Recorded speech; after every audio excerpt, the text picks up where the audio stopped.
साथ जिस तरह से सुनीता विलियम और बुश विल्मर जिस तरह से वहाँ पे स्पेस में कहीं न कहीं कारण कर वो वहाँ पे काफ़ी समय से थे, आज दूसरी बार उनको वापस लाने के लिए नासा ने जो प्रयास किया है, क्या लग रहा है किस तरह से वो इतने समय से तो बोइंग का जो कोई डिफिकल्ट प्रॉब्लम हुआ था, आप बता दीजिए।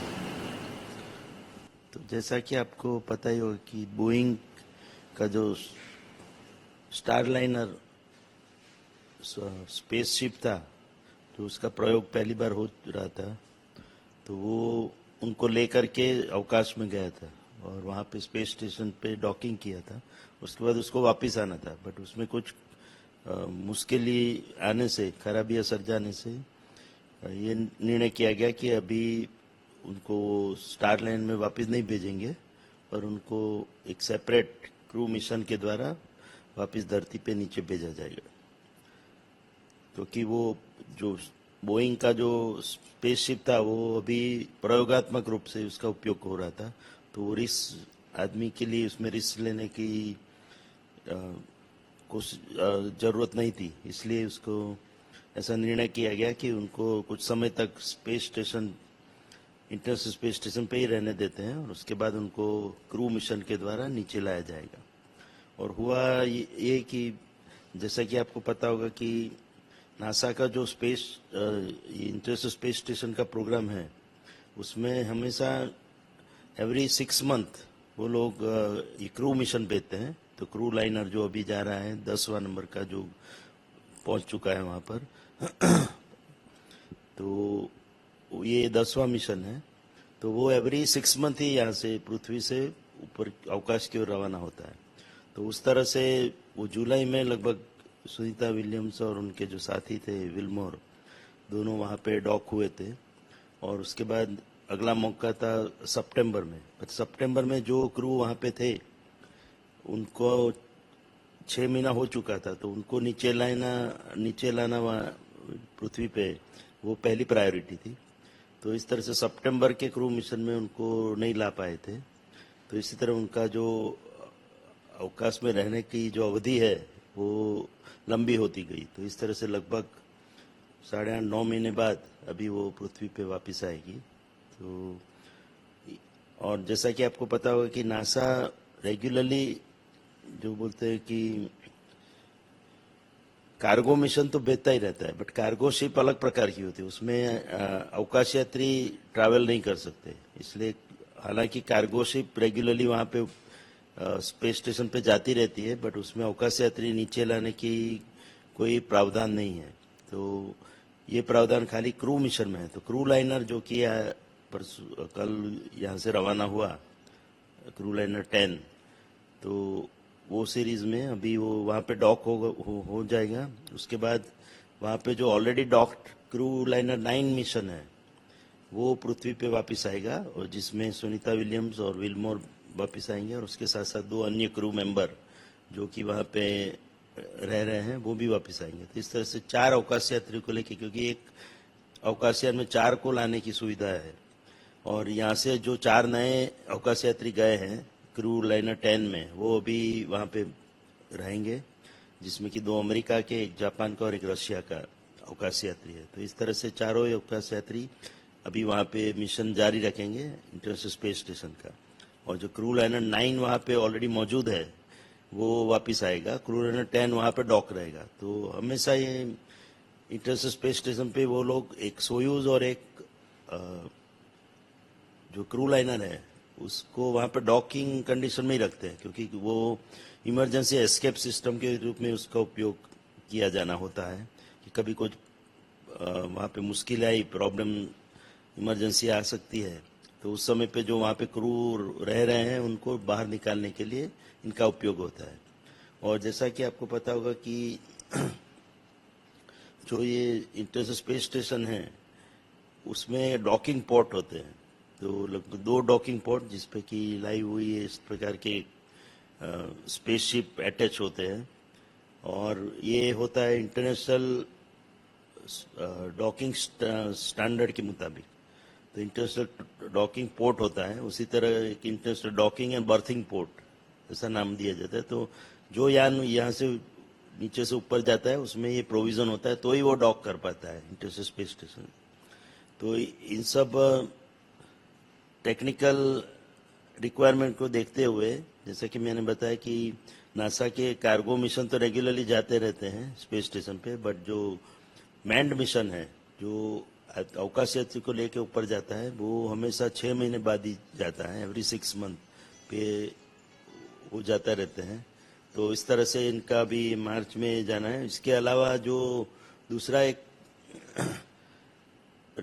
नासा का रेगुलर जो मिशन होता है वो एक्सियोम मिशन, जिसमें कि टेम्पररी टाइम के लिए अगर अवकाश यात्री को भेजना है, मोस्ट प्रोबेबली 10 से लेकर 15 दिन तक अवकाश यात्री इंटरनेशनल स्पेस स्टेशन पे रहते हैं। और उसमें ही हमारा जो भारत का जो गगननॉट है, जिसको अभी ट्रेनिंग दी जा रही है नासा में, स्पेसएक्स में, एक्सियोम में, तो वो अभी नेक्स्ट मिशन जो कि मेरे ख्याल से मई के बाद ही होगा, क्योंकि नॉट बिफोर मई उनकी घोषणा हुई है।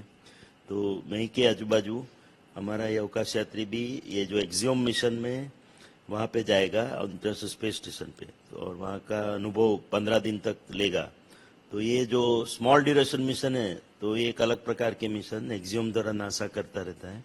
उसी तरह तो ये 3 प्रकार के मिशन हुए, कार्गो मिशन जो रेगुलर जाते रहते हैं, दूसरा हुआ क्रू लाइनर मिशन जो 10वां कल यहाँ से रवाना हुआ, वो रेगुलर मिशन है जो एवरी 6 मंथ जाते रहते हैं, और तीसरा हुआ जो टेम्पररी मिशंस, जिसमें कॉमर्शियल टूरिज्म भी उसका पार्ट है, और जिसमें कि अन्य देशों के अवकाश यात्रियों को, और जिसको खाली ट्रेनिंग के लिए जाना है, ऐसे अवकाश यात्रियों को नासा वहाँ ले जाता है। तो वो एक्सियोम मिशन के द्वारा अवकाश यात्रियों को अंतरिक्ष स्पेस स्टेशन पे ले जाता है। तो इस तरह से ये पूरा आयोजन नासा द्वारा किया गया, और इसमें सुनीता विलियम का हार्ड लगता है कि वो ड्रीम लाइनर स्टार लाइनर में खराबी सर्जन होने से वो वापिस उनको नहीं ले पाया था। तो इस तरह से उनका अवकाश में जो स्टे है, अवधि है, वो लंबी होती चली गई हो। बट अभी ये समय बहुत ही नज़दीक है कि सुनीता विलियम्स वापिस सफलतापूर्वक और सुरक्षापूर्वक पृथ्वी पे लौट आएगी। खास करके जिस तरह से स्टारलाइनर बोइंग में जिस तरह से टेक्निकल खामी आई थी, अगर इस तरह से सुनीता विलियम का अवधि बढ़ जाएगा, तो किस तरह से गुजराती होने के नाते और एक देश के वर्ल्ड में किस तरह से साइंटिस्ट के तौर पर सोच रहे हैं?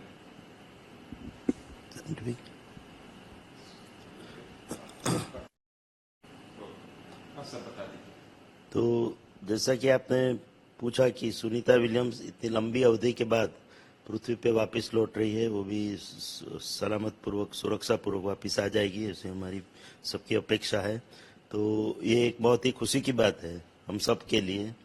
अवकाश विज्ञान से जो जुड़े लोग हैं उनके लिए तो खुशी की बात है कि इतने समय के बाद अवकाश यात्री वहाँ पे रहने के बाद, और उनको तो काफ़ी अनुभव है अवकाश में रहने का, तो इस तरह से भी उनका जो अनुभव है वो काम आया।